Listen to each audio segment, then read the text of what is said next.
What's up, everybody? It's your boy BRX Media, back with another video.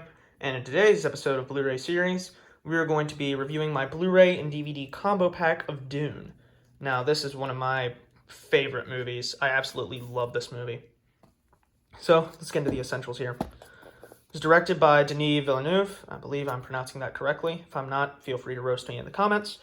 And stars Timothee Chalamet, Josh Brolin, Oscar Isaac, Stephen McKinley Henderson, Jason Momoa, Stellan Skarsgård, Dave Bautista, and Zendaya. And Rebecca Ferguson. Can't forget her. The movie clocks in at 155 minutes, which is roughly 2.5 hours. And a lot of people complained about this because, it is kind of just 2.5 hours of setup, if we're being completely honest.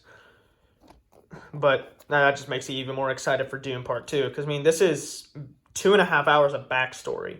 And this movie got nominated for Best Picture and got the most awards nominations at the 2022 Oscars. Yep, sorry. I get Oscars confused a lot.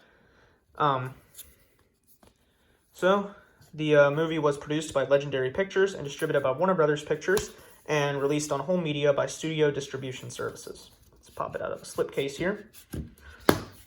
This is a decent slipcase.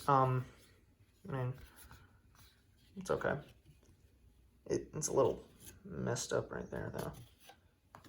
I bought this on Labor Day or Black Friday. I think it was Black Friday, actually. I bought this on Black Friday on Blu-ray.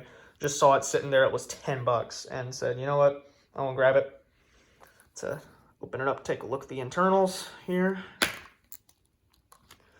I've already redeemed the code. Actually, I haven't redeemed this code, but I tried redeeming it, and it's out of date. It expired on March 31st this year. And there's a little advertisement for the book in there, which I need to read to get prepped for the movies, for the upcoming movie. As you can see, we have one copy of DVD, and then another copy on Blu-ray.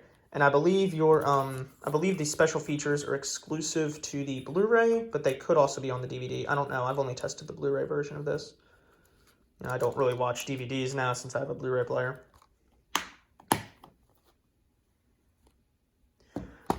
Well, let's go and read the description here. Paul Atreides, a brilliant, gifted young man born into a destiny beyond his understanding, must travel to the most dangerous planet in the universe to ensure the future of his family and people.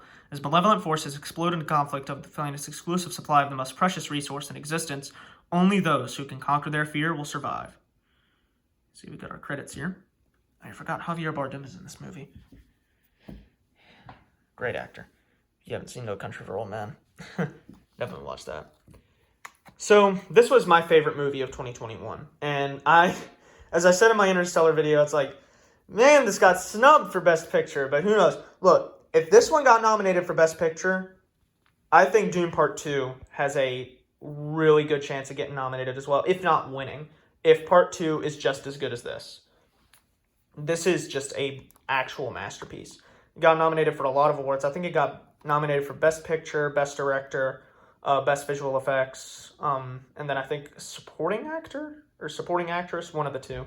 I'm not entirely sure everything it got nominated for, but it was like 11 awards or something. It was the most of that year's ceremony, and only won a handful of them, but still, that's really impressive. It lost out to Coda for Best Picture, which I haven't seen it, so I'm not going to make a judgment. But yeah, this was my second favorite movie of all time until I kind of re-ranked my movies. Now it's not in my top 10, but it's still one of my favorites. Excuse me. It's so well made. And just, again, how Denis manages to get me invested in 2.5 hours of setup. The first time I think I saw this movie 6 times. Not 6 times. I think I've seen it 6 times total. I saw it maybe 4 times before it left theaters, because I watched it once in theaters. I went to my AMC theater that's near me. We were going to try and see it in IMAX, but by the time we went, Eternals had already bumped it out. And so instead, we just saw it there anyways. Then I watched it when it was on HBO. I watched it twice on there, once by myself and then another time with friends. And then I went to see it with another friend at our local cinema, which shows movies when they go to video or when they go out of market. So about 2 months after a movie comes out, this theater picks them up. So we went and saw that there, really enjoyed it. It was a late night movie, and it was really cool to watch that again on the big screen. And then shortly after, probably watched it again on HBO when it came back for its second run, because this was one of those movies that was affected by the whole COVID plans that Warner Brothers had laid out.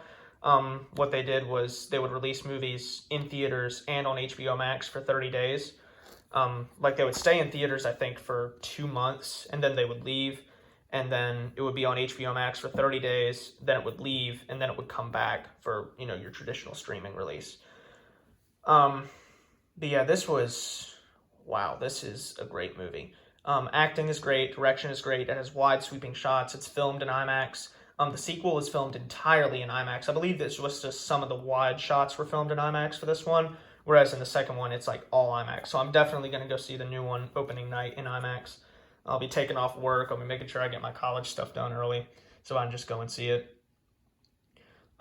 There's really not much I can say about this print other than it's really good.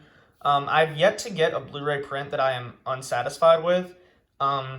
It's just, they're so well made nowadays. The only issues you'll come across is just some audio mixing issues.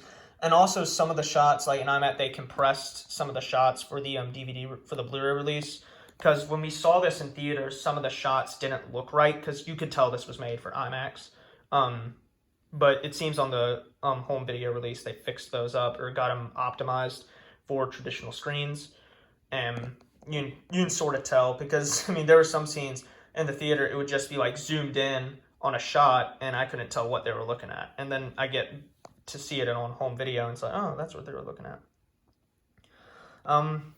Well, that's about all I can say. So to wrap this up, the film is rated PG-13. It's got some violence. There's no sex or nudity, and there's actually no language at all in this movie. So if you were concerned about that, the only thing you got to be concerned about is some violence, and it's a little, well, there is partial nudity in it, but nothing's really noticeable.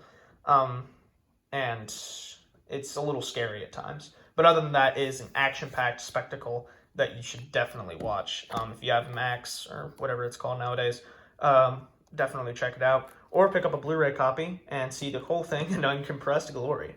I kind of wish I got this on 4K, but when I purchased it, the 4K version was still regular price, while the traditional Blu-ray had been discounted. So that's why I have this on traditional Blu-ray. Yeah, this is definite 5 out of 5 for me. So, yeah, without further ado, have a good day, and we'll see you in the next one.